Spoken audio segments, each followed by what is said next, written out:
Hello, this is Sahara Brignoli, and we're going to take a look at and continue looking at a chart for Miss Oprah Winfrey. In the first video, we looked at her basic structure of her chart. We will continue on to find out what made this American phenomena and how you can spot these things in the charts of those that you love.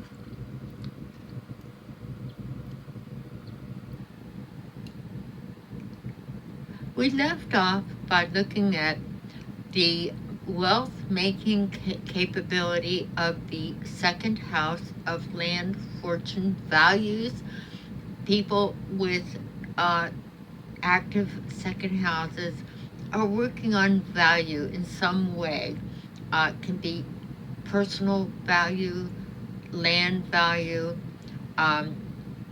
anything that involves goods and services, and that's the center of their life.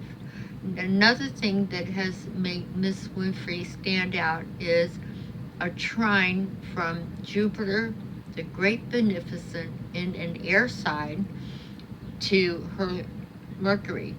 These are both air signs, and they are in a trine. Anytime it's a trine, it's a type of degree that brings the goodies in life, or things become easy. But that's not all. It is a grand trine. You don't find a good grand trine every day, let me tell you. This is her midheaven. Midheaven is an actual arrow that points up. Where are you going? If you want to know about your midheaven, you look to the 10th house or the midheaven, the same thing.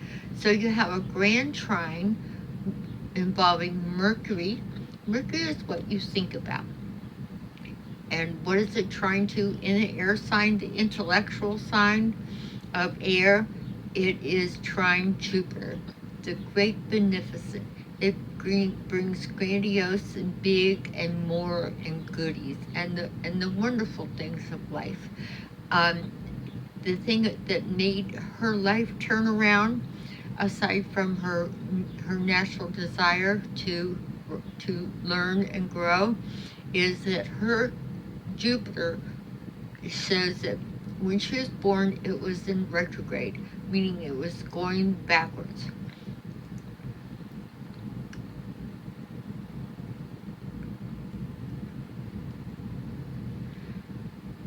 But at approximately 13 and 14, her Jupiter turned direct. That means it straightened his little self out for Miss Winfrey, and she began to gravitate towards the good vibes of Jupiter. When it's retrograde, it's asleep for a while, and we have planets going retrograde and direct at all times of our chart. A chart is not a stagnant thing any more than you are. It changes minute to second to lifetime. So we have Jupiter the Great Beneficent in an air sign. Air signs of the intellect. And Mercury shows what you think about. And Jupiter expands the Mercury, makes you think positively, and to be able to, most importantly, think outside the box. Something that Aquarians are well noted for, their originality. And as mentioned earlier, it is a grand trine. The midheaven, pointing up to your direction, is 17 of Libra, air sign. So you have a close degree air sign ensuring in success in life.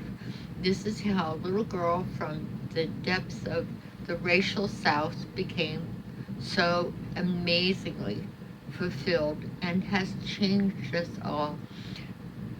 But how did this happen? Was it handed to her? Well, first of all, Jupiter went direct, and it happened at a time that she was passed around from family to family. Daddy's long gone with his afflicted Saturn, and she was raped by various halfway relatives. Rather rough start, isn't it? this is what made her look deep inside to find ways to heal. And uh, if she had stayed in that darkness and sadness,